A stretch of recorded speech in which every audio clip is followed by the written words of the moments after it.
What's going on, y'all? Welcome back to another episode of X Factor Fantasy Football. I hope you're having a spectacular day. A lot of big news in the sports world right now, but you know what? Y'all got to stay locked into fantasy football because we are trying to help you win your week so you can win your league.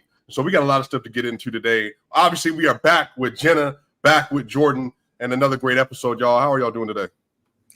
Oh, I'm good. I'm still riding the high of winning last week. I'm ready to go this week. 3-0, number 2 in the league. Let's go. I feel like I've just played the lower tier of the league or something. I must have. I don't know how I'm winning these games. Yeah. I'm 2-1. I was actually I don't know if people who were watching last time were here. I told you guys, even though I only needed 15 points between Puka and Rashad White, I said, you never know. And sure enough, it came down to that last 37-yard Puka catch with like a minute left in the game. Sweating it out. He had a good first half, and then the Bengals pass rush combined with Stafford just being terrible in the game had me sweating for a minute. I thought I was going to lose by 0.6 points, but got another win. Back-to-back wins, having to score a lot of points, but we got it done. Well, in my other league that's not missing the first and second round, which Jenna continues to leave out as to why she beat me because I have no Saquon or Cooper Kupp. Excuses. I was down and projected to lose, but I had two. It was 2-4 going into the night. The other person had they had Puka, he had Rashad White, he had Chris Godwin, and he also had, I want to say, there was one more player that he had on their roster. And I was only playing DeAndre Swift and Jamar Chase. And I was down coming into the matchup. But thankfully, they were all able to underperform. And then Jamar Chase had 12 receptions for 141 yards. Told you he was coming back. I told you he was the play of the week. Bet on the talent. Always bet on talent. That's a fact. And then on top of that, DeAndre Swift, man, just another week of dominance. I think that's over 300 rushing yards in a 2-week span. So we have some stuff to talk about with him. Like, is he a sell high candidate or that's somebody that you're going to hold on to? But yeah, it's been a good week. I'm 0-3 in this X Factor Fantasy Football League. And so hopefully be able to pick that back up. I made a nice little roster addition, obviously, with the unfortunate injury coming to Mike Williams. I picked up Joshua Palmer on the waiver wire. So maybe he might be able to at least give me a little bit of supplement until Cooper Kupp gets back next week. And then obviously it's over for the league. I'll have Saquon and Kupp back at that point. But yeah, y'all, let's tap in. We got to get into Thursday night football. We have a really, really, really good matchup coming up this Thursday night. We have the Detroit Lions versus the Atlanta Falcons. And look, y'all, the Lions, they got an opportunity, man. They were playing really well so far this year. But, man, Green Bay. Sorry, we got the Detroit Lions versus the Green Bay Packers. So we smacked up on right. Smacked up on them already, Dirty Birds. Yeah, you already did. So it's Detroit versus Green Bay. So you got Jordan Love. Aaron Jones is reportedly working out again, and Christian Watson might be on track to play this week. And then obviously you got A.J. Dillon and Romeo Doubs as well. Y'all, who are some players on the Packers that you'll feel comfortable playing in this matchup on Thursday Night Football versus the Lions? I mean, Jared is spotty. I will say I'm happy that we're because I'm a Detroit Lions fan. We're able to play them outdoors early, so that normally having a game on the road, you're like, oh, we're on the road. But I'm actually glad we get it out the way. We don't have to play in the cold there later in the year. So that's a plus. That's also a fantasy plus. If you start in Jared Goff, Jared Goff in the cold is not exactly the best quarterback, but in the middle of October or the middle of September rather, I'll take it. So Jared, I would start him. I would start obviously Amon-Ra. I'm starting Jameer. The wide receiver Laporta as well. What'd you say, Swiper? David Montgomery. He is spotty. Where is he sitting at? It's spotty for tomorrow. It's like day-to-day. Questionable for Thursday. Yeah, it's very much questionable. It's trending in the right direction, but it's very much questionable. We're just what are we for? After this week, are we 4 weeks away from Jameson coming back or 6 weeks? 3. Wait, no, 2. Was it 2 weeks. It was a 6-game suspension? Yep. Oh, that's right. 2 weeks. 2 weeks after this week. So yeah, that's something to look forward to. And that actually leads me into my next point. Laporta, obviously, at this point you start him. Right. But if you have him. Massive game. But I was gonna say the wide receiver 2 situation in Detroit is the one that's spotty. You would have thought through the first couple weeks you were gonna start Reynolds because he was, coming on strong. But last week, who was it that ended up being the guy getting a lot of the targets? As the second receiver? Raymond? Yes, Khalif Raymond. Yep.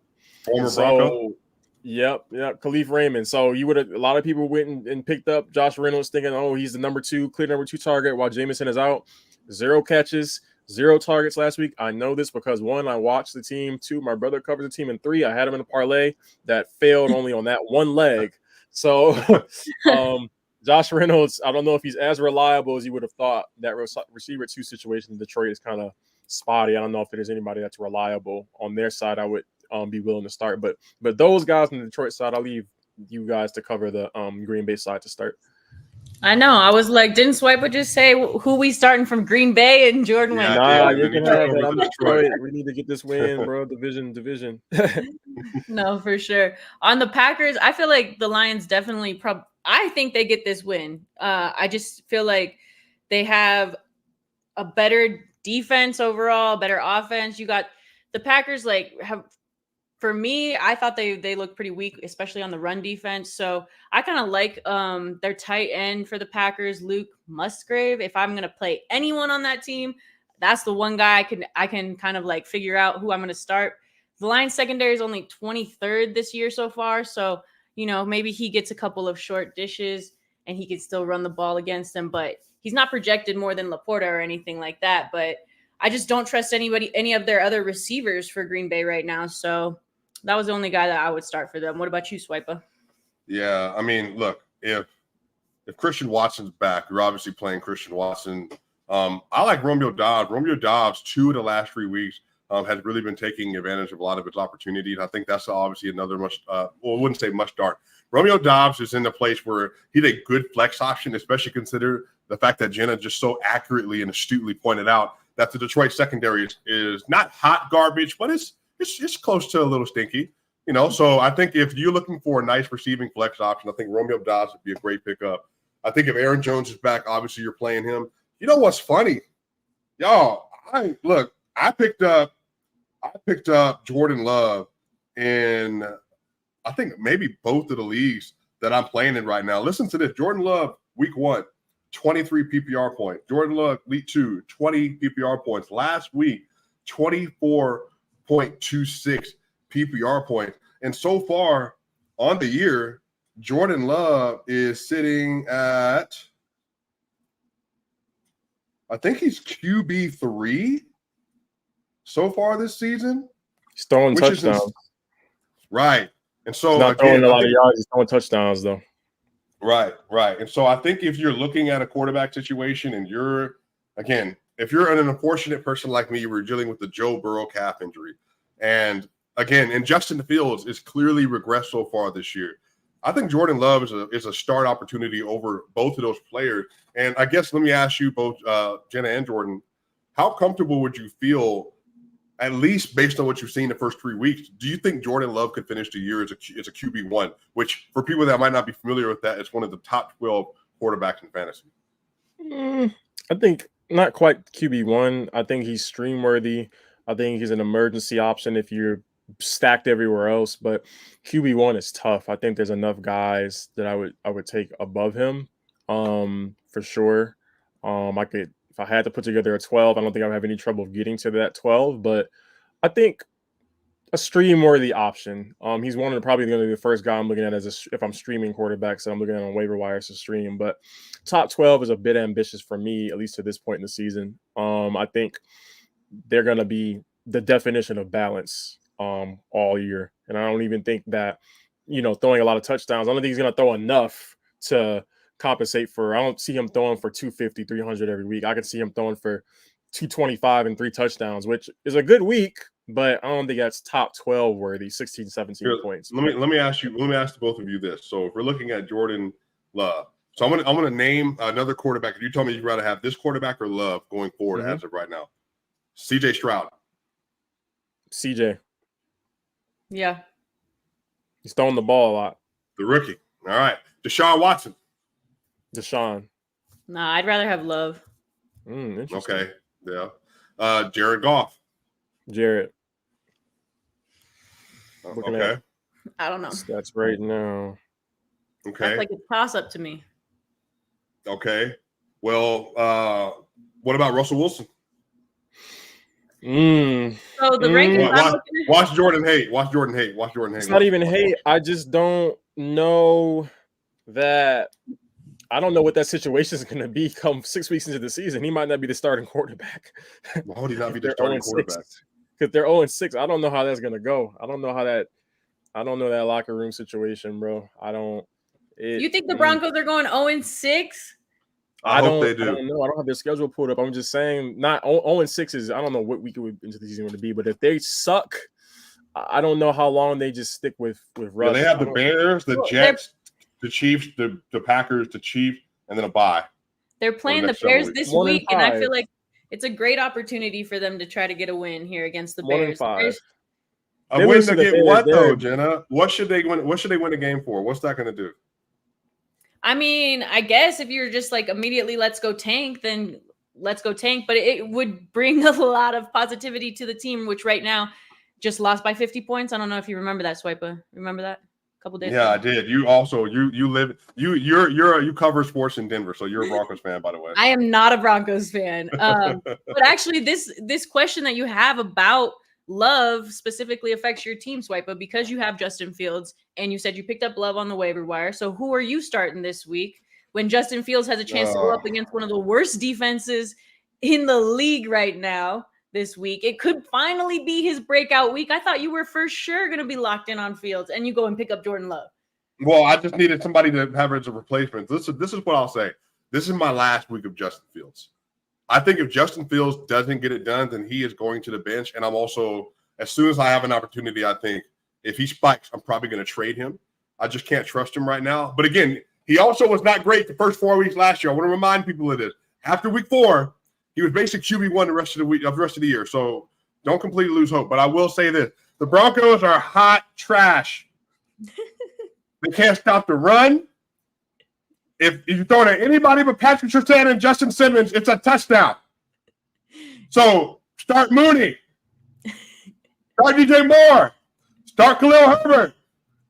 Start everybody on your roster because they might score 70 points. No, that's not hyperbole because somebody just did it. I will say this, though. On Justin, even if he does get hot, what good is it if your team is 0-6? If your fantasy team is 0-6 and you waited all these weeks for him to start getting rolling, and your season's already over by the time you do it. So, yeah, I feel like you're addressing me personally, and I would like to say my team is 0-3 because of 2 players missing. It's not because of Justin Fields. All right, he also hasn't been good.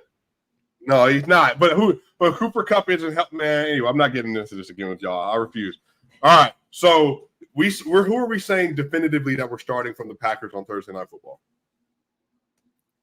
From the Packers, Luke Musgrove. I mean, who drafted him, and then he probably didn't pick up anybody else to tight end. Yeah, I don't know. I don't really like any of their other options, really. Well, I'm definitely starting AJ to go or no? Yeah, I think AJ to go for sure. Versus the Lions, yeah, absolutely. Our run defense versus Bajan. You saw it though. You did see it. I watch every Lions game because I have to watch somebody score offense well. So yeah, for sure. I'm still probably playing AJ Dillon. Definitely playing Romeo Doubs. Would you trust Christian Watson back in his first week back from injury?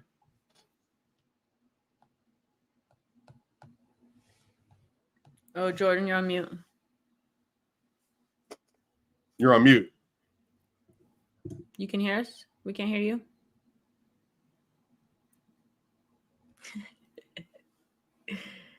Jenna, would you want to play Christian Watson if he is available tomorrow? So he's giving us his first week back. I feel like yes, you probably play him. Like, why not? You got to see what he's got. He's projected at 12 and a half-ish points. So it's like, you got to think he's going to get some targets. They probably want to see what they have with him anyways. So why not? But can you hear me now? Yes, we can. Okay, I don't know what's going on. Sorry about that, everyone. But yes, I'm starting him because I feel like most people drafted him expecting a breakout year. And if you drafted him, you probably drafted him as your 2, or your wide receiver 2.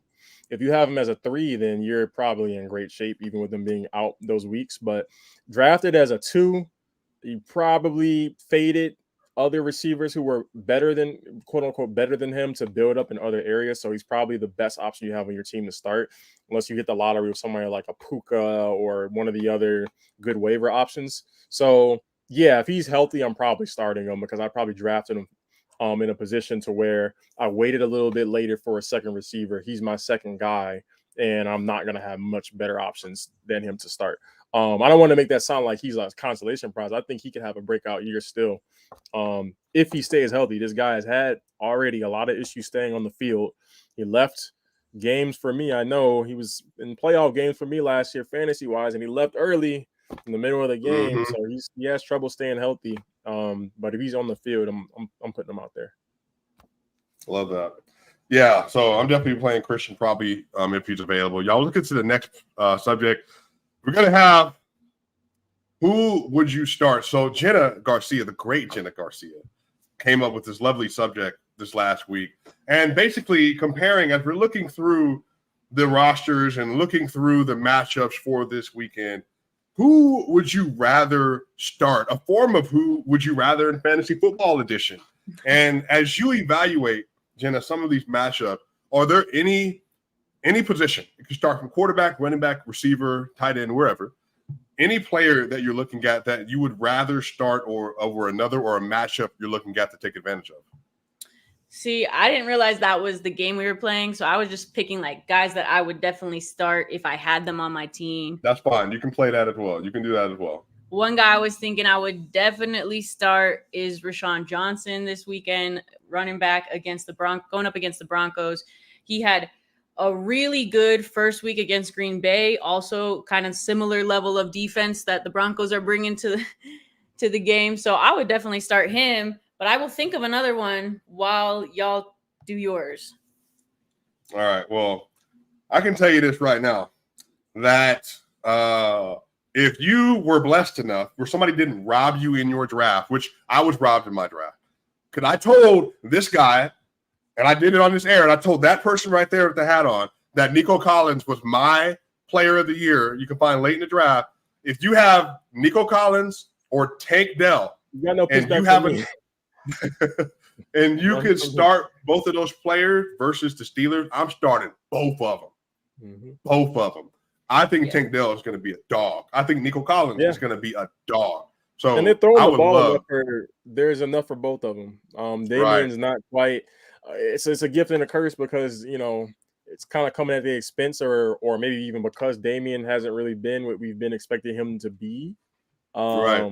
So, but they're throwing the ball a lot. I mean, I think Stroud is up there in terms of history as far as he is. Completions by a rookie in his first however many starts, 3 starts. So CJ Stroud so far has a 64.5% completion percentage, 906 yards, and 4 TDs through 3 games. He hasn't just been good by rookie standards. He's just been flat out good, not just by rookie standards. He's just been a good quarterback, and he does 0 picks. He doesn't look like a rookie. So that's another guy. Wait, hold on. Listen to this. Reception and reception yards. Nico Collins, 15 for 260, 1 TD. Tank Dell, 15 for 251 and 2 TDs. Yeah, they're both on pace for 1,000 yards. Yep, Tank's gonna have some big games. But yeah, Nico, good call on Nico for sure. But yeah, we'll as the weeks go on, we'll talk more and more about those Texans. I think they're gonna have a pretty good offense, actually. By the way, let me ask y'all this: are you still starting Najee Harris, or are you rolling with TJ Warren? If I have one of them, I know what you, Jalen. Yeah, if I have one of them, starting Najee, but preferably neither. So you wouldn't even flex where Warren is right now? Nah, they don't use him. Like, he's not getting enough. I feel like a lot of the ways that they're going to score their points are more the deep ball, or I don't see a lot of rushing touchdowns coming from that team. Put it to you that way. They don't have a lot of that. He's had 6 targets, and 4 targets in receiving through the first few weeks. And he had 8 rushing attempts last week. So he's been a third down back, so he's not getting a lot of volume. But you know what? He just looks flat out better than Najee Harris does so far. So maybe as the year goes on, that's another player that turns around. Jenna, do you have a player or anybody in mind? I was just going to say, like, even though he got 8 touches, he only went for 29, yards, you know? So it's not really – I feel the same way about Derrick Henry right now. He's getting all these carries, and he's doing nothing with the ball. Okay, well, trade him to me then, Jenna, because you obviously don't love him. And he's going to have a bad week versus the Bengals, by the way. You think? Yes, absolutely. That Bengals defense is about to go off. Yeah, they're really good. They were giving Stafford hell. They were giving Stafford so much trouble. It was actually kind of hard to watch eventually. Yeah, that's why I was sweating, like I said, watching Puka just be. And I was so glad that Puka and Kyron didn't go off that game. Oh, goodness gracious. Here, we have a question. We have a couple questions, by the way, y'all. So the first one from Trey, redraft, full PPR, Christian Watson, if healthy, versus Detroit, Hollywood Brown versus San Francisco, or Jerome Ford versus Baltimore. I think Barkley will be limited Monday night at best. So it sounds like he's asking, who would you rather start between these players? Christian Watson for sure. Jerome played. He had a passing touchdown last week. That's what I was saying. He had a passing touchdown last week, but he wasn't very efficient. I'm weary about what the split will be. I want more data on that. As far as what the split will be between him and Kareem before I'm comfortable starting him over a guy who I know and Christian is definitely starting. Like he's their best receiver, the best receiver on the team. And in Hollywood, I mean, they're going against the 49ers, basically. Yeah. Did they? Well, who did they just? The 49ers. They just I mean, Puka was able to get off versus the Rams. By the way, hold on. Let's put some respect on the Cardinals name. They just dog walked the Dallas Cowboys, who everybody was telling me was the top 2 teams. Yes. But Marquise Brown had a really good game versus the Cowboys. He did.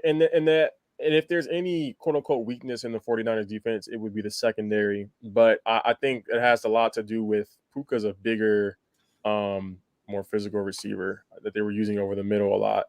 I don't know. Marquise Brown this last weekend had it looks like he had 5 receptions for a TD and 61 yards. So, again, not a lot of volume. Yeah. So, I would definitely do Christian Watson, though, if I had a choice between those 3. Yeah. Hollywood, I think he could very well get double-digit points, but I don't see him having a huge game. Whereas Christian, I mean, I could see him catching a long touchdown just because our secondary played well last week, but that's what I was going to say. Don't make me talk about the Detroit secondary again. You still are licking your chops when you see him. Although, shout out Ryan Branch, he is a dog. For sure. All right, we got another question, y'all. We have a trade offer. It looks like I got Mr. Grapefruit. I got a trade offer for my Gabriel Davis, Christian Watson, and Devon. By the way, Devon apparently came out and said he doesn't want it to be pronounced A-Chain. It's A-Chain. Apparently, the way he wants to be pronounced. So, Devon A-Chain. For his Stephon Diggs, I would have Pollard, Etienne, Ramondre Stevenson, Samaje Perine at running back, Devonta Smith, Elijah Moore, and Deontay Johnson. So, basically, Gabe Davis, Christian Watson, and H-N for Stephon Diggs. Oh, yeah. Who do you have at quarterback, Mr. Grapefruit? Yeah, Etienne used to have Devonta. I'm doing let me ask you this question. Is there any downside, Jenna and Jordan? Do you think that with the way H-N is continuing to rise in the Miami offense and Christian Watson's potential upside, do you feel like there's a potential for him to lose that trade even with getting Stephon Diggs? Can you put the trade back up? I don't know if it's sorry. He has Dak and Justin Fields at quarterback, by the way. So yeah, you're fine at quarterback. Fine-ish at quarterback. Potential to lose that trade, yes. Diggs does have a propensity to have a game or two just randomly where it's like, where the hell is he? And that could come in a big spot. Happened to me last year. But Gabe is hit or miss. Christian has health concerns, and Devon had the big week. I mean, huge week last week. But Raheem Mostert is there right now. Jeff Wilson will be back. I mean, I think Devon will still keep that number 2 job if he plays any semblance of how well he's been playing so far. But I just don't know where the touchdowns are going to be week to week from that team. So I like volume. Always bet on volume. I think I thought it Stephon was always bet on talent. Talent and and volume volume. usually go hand in hand. They Yeah, always usually go Derrick hand in Henry, hand. This is the Nick case. Chubb, yeah, Saquon Barkley, Bijan Robinson, talent Yeah. and volume. Volume is Najee Harris. Yes, yeah, exactly. Yep. Talent and volume happen to be the case here with Diggs, so I'm taking Diggs. Volume without talent and efficiency is what LeBron James does in a regular season. So, all right, we have another question here. Trey said, also a 12-team redraft. I just accepted a crazy offer that was sent to me. I was offered Eckler for Sanders. This is concerning because it makes zero sense. Eckler going to be out for a long time. Now, that's a good question because rumor on the street is, per Sleeper app, shout out to Sleeper, there's not necessarily a timetable for Austin Eckler as of right now. Is that concerning for you all? For practice today. Jen, I'll let you take that one though. I know you have. Oh no! Well, I was gonna say, like what I read right before we hopped on here was that Eckler, there was potential. It was kind of like, because I think their bye week is week 5. Yeah. So they were kind of thinking, it's a stretch that he plays this week, but they should hold him after week 5. Does he come back and he's, we stretch it out an extra week? You don't have to play anybody that week anyway. So he comes back week 6 healthier than ever. I personally think, like, I would rather them go the safer route and let him rest up until week 6, but he could potentially be coming back. At least from what I read, he could potentially suit up this week against the Raiders. That they're not totally against that. That's an option. What did you say you read, Swipa? No timetable? So yeah, I'm listening. I'm looking at it right here. So he dropped his first injury report since week 4. And as of right now, he came back to practice, but it's just so murky. This is his first time he's practiced since week 1. So it's just really murky for him right now. So I just don't know. Now, I'll say this. Now, Miles Sanders had 1,200 yards last year, I believe, if I remember correctly. So he had a good year, and I just traded for Miles Sanders in another league. But, yeah, I mean, if you could get Austin Eckler for Miles Sanders, I mean, I probably would do it. But you just want to make sure you're shored up and running back until, he's able to come back.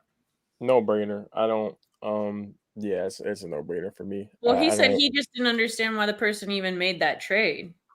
Probably because I don't know what their record could be.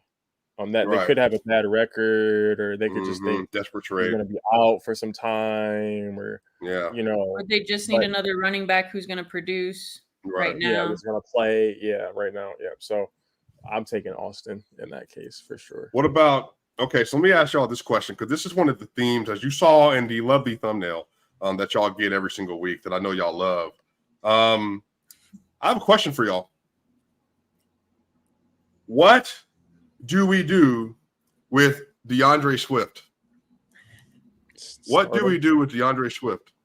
No, but I'm saying, is this a player that you think can continue to play at an RB1 level, or just somebody that you think you kind of sell high right now after having 300 yards in 2 games? He's either my RB2 or I'm selling him to someone who thinks he could be an RB1. He's never going to be my RB1. They fluctuate too often with I've seen this story with Miles Sanders before. No, but to be clear though, his snap count has been increasing the last 2 weeks, and Kenneth Gainwell, the only reason the snap count even looks relatively like it does now is because he closed the end of the game out when the game was already at hand. Yeah, but before that, because they want to save legs. Yeah, but injury risk with DeAndre with increased usage is always a thing. I'm keeping him though. Ideally, I'm keeping him. He's my RB2. And then, assuming I've drafted him somewhere later and he's like found gold, I might either have 3 really good running backs, or I trade one of the 3 backs that I have to upgrade elsewhere. But he's not going to be my RB1 by any circumstance, for me personally, at least. Unless I have 3 like bona fide receivers, like Amari Cooper, Justin Jefferson, and I'm talking about the three, like not view them all together, but not just the one. You Cooper just said Amari Jefferson and Cooper. Cooper Jefferson and AJ Brown. So That's a crazy. let me explain what I just did. So again, I just made this trade last night. And so the trade was I gave away Swift, Chris Olave, and Jordan Addison and Rashad Penny. Yep. I got Miles Sanders, Debo Sanders, Jonathan Taylor, who comes back next week, and Tyler Algier. So in your mind, now my receivers, I have Chase, Devontae Adams, and Debo Samuel. But I wouldn't know RB. So everybody's asking the question, how did you get that? I got Chase in round 1, Adams in round 2, and then I got Olave in round 3. So that's my running backs have been Javonte Williams, and Kamara comes back this week. And I have now Miles Sanders. So do you feel like in that situation then, if you're already stacked at the receiver position and then you have Kamara or Javonte, that's a situation you feel comfortable trading DeAndre Swift in for maybe some more potential? So you're saying you want one of us to make you feel better about the trade you just made? No, I feel great about it. My team is like I got Jonathan Taylor as my RB4 right now in case something doesn't work out. So, Yeah, with the receivers, the team sounds pretty good, really good. But so you saying you would want to take Swift and trade him out? Or so I think the concern I have with Swift is his injury history. And I think what you said about the Eagles and what they do to backfield, and I would just want to know, like, do I invest true stock in him? Which I think you can. I think he's that good. But I think for some of us that have played fantasy football for a little longer, I think there's reasons why we're a little reticent to hold on to Swift. I think you could almost go get somebody like a Josh Jacobs and a piece for DeAndre Swift. Do you think at this point people would trade you Josh Jacobs plus for Swift? Maybe not plus, but straight up. I think some people would definitely do that. I think for sure. Just depends on the manager, but I think you could get people to do that for sure. And maybe a bench piece as well. Not a crazy piece attached, but like a piece that's on your bench that could be useful to either flip again or to have in case of like an injury or something. But that's the type of trade I'd be looking where Jacobs is clearly the guy. Volume is always going to be there. Swift is going to be up and down. You already have enough guys who are home run hitters on your team. You just need some consistent volume to even things out. And that's the type of trade I'll be looking to make. What I'll say is that Gainwell was on – what I was going to say was Gainwell was on the field a lot this week with Swift. And Swift was still the person who they chose to go with, So if you are going to trade him, like, might as well – this is the time to do it if you're looking to get a trade out of him because obviously, like, his stock is high right now. And if what Jordan's predicting that the more amount of usage is going to affect him, then, like, you might as well trade now if you don't really believe in him moving forward. But I kind of feel like he's taken over the backfield for Philly, and I don't know. I'd keep him personally if I was managing him on the team, but I'm not. Do you, Jenna, as we get ready to close out this episode, are there any other matchups that you're looking at for this weekend that you like? I really like that Chargers-Raiders matchup. Yeah, that's fire up everybody. No defense play. That's a fact. No defense. Going to be all offense. I also think they could be on the opposite side or maybe the same side. That Chicago-Denver game, I personally have Mims on my roster, and I think it would be a great opportunity to start him in this game. I think he probably gets a lot more options. The Bears secondary is the worst in the league right now, so you might as well start Mims if you got him and see what he can do, Yeah, I like that. I like this. Let me see. We have the Cowboys, Patriots, Arizona, San Fran, KC. Yeah, I think I'm looking at sneaky one for me. I'll give you two. Miami, Buffalo. That's gonna be a good game. Yeah, that one for sure. In the 1 o'clock hour, and then sneaky KC against the Jets. If you have anyone on KC, including their defense, I think based on everything I've been reading out of the Jets locker room, it could be on the verge of not good. And you got Mahomes coming to town. He's never played New York before. You know he wants to put on a show in New York. He's never played there on the road before. Travis, not Kelsey. We're gonna have to. You know the Swifties want to change Travis Kelsey's name to Travis Swift. Oh my! I think he should take Taylor Swift's name, y'all. Only Swift I care about is DeAndre right now.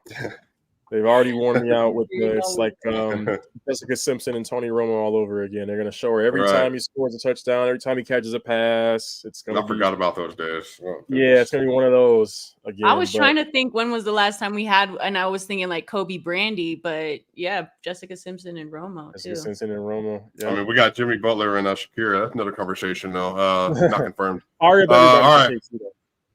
We have a couple more questions. So full PPR, Flex Pacheco versus Jets, Brian Robinson versus the Eagles, or Dobbs versus Detroit. I think he's leaning the right way. Definitely not B-Rob versus the Eagles. No. Yeah, it's either Pacheco or Dobbs. I'm gonna say I might be leaning Dobbs because of the score's gonna be a little higher in that game. Yeah, I think I would lean Dobbs, but I think Pacheco. Again, I think they're gonna blow them out. So I think you never know who's gonna score for KC, but yeah. Okay. All right, last one. Should I start Ramondre Stevenson or James Cook? Oof. Who is Stevenson playing again? I might. The Patriots play the Patriots play the Cowboys, but they just got ran over. So I'm probably, because their run defense isn't great, man. That's tough. I probably will start James Cook, man. He's been running really well and really efficiently, so I probably will lean James Cook there.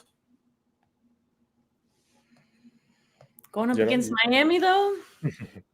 I mean, I'm not really afraid of their defense. At least their defense. Their offense. Yeah, I mean, Cook had a lot of. I had 15 attempts, 98 yards rushing last week. So, which went down from his week before that. So maybe. I don't know what I don't even. This is the first time I've ever even considered the Dolphins being able to beat Buffalo in the last 3 years. You know. So I'm just more trying to wrap my head around how the Dolphins are underdogs. Where's that game played? Good. It's in Buffalo. In Buffalo. Yeah. Again, that's another team that's benefiting of not having to go to Buffalo in the cold. They get to get it out the way early in the season in the warm weather. So, Tua managers and Miami managers, or people who have teams that have players from Miami from their fantasy teams, should be rejoicing at that fact that they get to get this game out the way when it's still warm outside in Buffalo. Right. I would lean James Cook as well, though. Well, y'all, that's going to do it for X Factor Fantasy Football. If you have a Denver Broncos defense, don't play them. If you have Justin Fields, play him. And let's all hope the Broncos they tank the season out and get Caleb Williams, y'all. But shout out to y'all, X Factor Fantasy Football. We will be back next Monday at 6 p.m. Eastern, 4 p.m. Mountain Standard Time, and we'll be back again on Wednesday. Jenna will not be with us that episode as she is traveling around the world because I don't know if y'all know this, Jenna's kind of famous. But y'all, we'll catch y'all on the other side. See y'all soon.